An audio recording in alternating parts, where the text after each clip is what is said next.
ایک حدیث میں تو حضور نے یہ فرمایا ہے اللہ تعالیٰ 3 اشخاص کی وہ کتنی ہی فریاد کرے ان کی فریاد سنتا ہی نہیں۔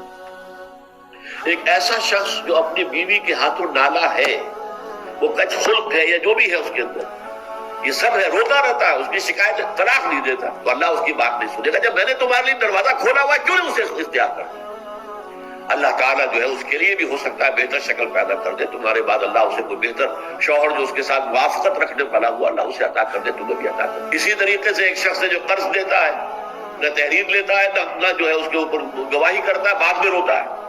جب اللہ نے حکم دیا ہوا بھائی قرض دو تو اس کے اوپر جو ہے تم گواہی کر لو، تحریر کرو۔ اللہ کا حکم اس وقت نہیں کرے، اس وقت تو محبت آڑے آ جاتی ہے۔ یہ تو بڑی بے مربوطی کی بات ہے کہ میرا بھائی مجھ سے قرض مانگ رہا ہے، دوست قرض مانگ رہا ہے، میں کروں کہ لکھ کے دو اور اس کے اوپر 2 آدمیوں کے دستخط بھی کرواؤ، لیکن نہیں، اللہ کا حکم۔ اب اگر تم نے وہ حکم میں مت رو، اللہ تعالیٰ تمہاری جو ہے وہ جو بھی تمہاری فریاد نہیں سنے گا۔ یہ میں روایت آپ کو سنا دیتا ہوں۔ وقد روى شعبة عن فراس من الشعبي عن ابی بردہ عن ابی موسیٰ قال ثلاثة يدعون الله فلا يستجيب لهم۔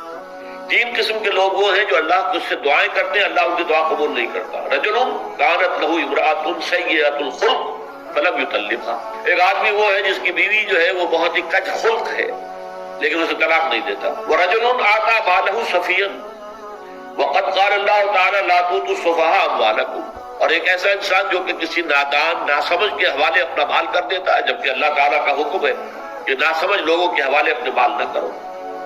وَرَجُلٌ لَهُ عَلَى رَجُلٍ دَيْنٌ، اور وہ شخص کہ جس کا کوئی قرض کسی کے ذمے ہے، وَلَمْ يَشْهَدْ عَلَيْهِ بِهِ، اس کے اوپر اس نے گواہی نہیں کروائی تھی، اور روتا ہے، تو وہ اللہ تعالیٰ اس کی دعا نہیں سنتا۔